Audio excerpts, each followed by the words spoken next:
Hi, I'm Greta, and I'm one of Meg's Weight Loss Rebels ambassadors, and I'm also a Volume 1 Hardcore Hottie Challenge participant, and I did really well in the challenge. One of the parts of Weight Loss Rebels is an 80-20 rule, and that rule is something that I really lived by during those 12 weeks in the challenge, and it helped me be very successful in leaning out my body and building muscle, because nutrition is the key to that. I had the workouts down pat. I really enjoyed them. I knew how to add intensity, and that 80-20 rule is something that I really succeeded with, because I didn't have to give up any foods. If I wanted to have some, I fit them into my macros. I did use an 80-20 rule every day generally. Sometimes I would spread it out over a week, but I found I was more successful if I could have a little bit of the things that I really like a lot, like ice cream and such, a little bit every day. That worked out better for me. So I'm going to show you a trick I used for myself when I started to get off track. It was about week 6 in that challenge, and I wasn't sure how close I was to the 80-20 rule. I was kind of just winging it, so I wanted to see how close I was.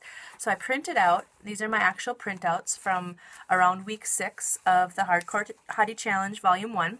I printed out my MyFitnessPal, I don't know if you'll be able to see that, but this is 2 weeks worth of, or actually I printed out 4 weeks worth of MyFitnessPal entries that I had made, and I put everything in MyFitnessPal. I didn't cheat. I didn't skimp on, putting in half a cup if I really had a whole cup. I was really diligent about getting everything in there. So I printed these all off, and then I got a red pen and the food list. Weight Loss Rebels comes with a awesome food list.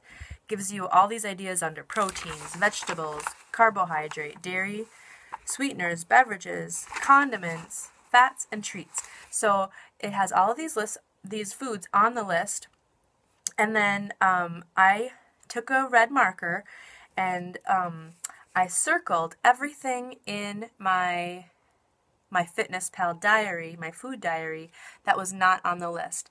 And I don't know if you can see it, but look at these circles. I really didn't think I was going to have many foods that weren't on the list, but I've got 3-4 red circles on every page.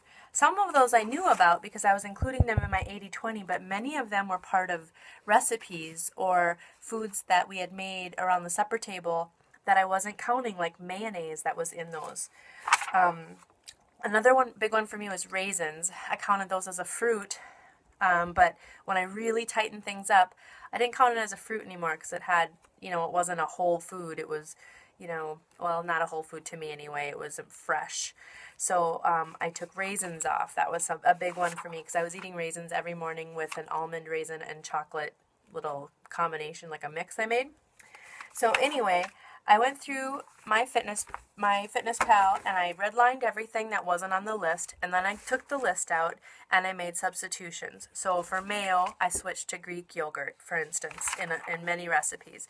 For mayo, sometimes I used hummus. For mayo, sometimes I used avocado. So I was able to find those specific off-list, is what I called them, items, and replace them with something on the list because I strategically sat down and tried to figure out what they were. If I would have kept guessing, I wouldn't have made nearly as much progress with my body as I had wanted to. I was really setting out to make a lot of progress, so I had to be conscious about what I was putting into my body, and was I really following the 80-20 rule or not? And I found out I wasn't, and I fixed it. So that is,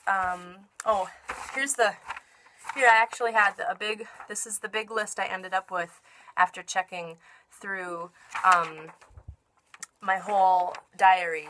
And all those red things were things that some of them I knew about and some of them I didn't, that I was eating. And corn was another one. I just considered corn a vegetable, but corn's not on Meg's list. And I really went by that food list that Meg gives in Weight Loss Rebels because I think it's a great list.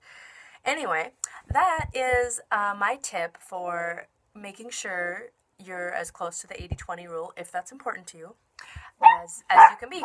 Bye!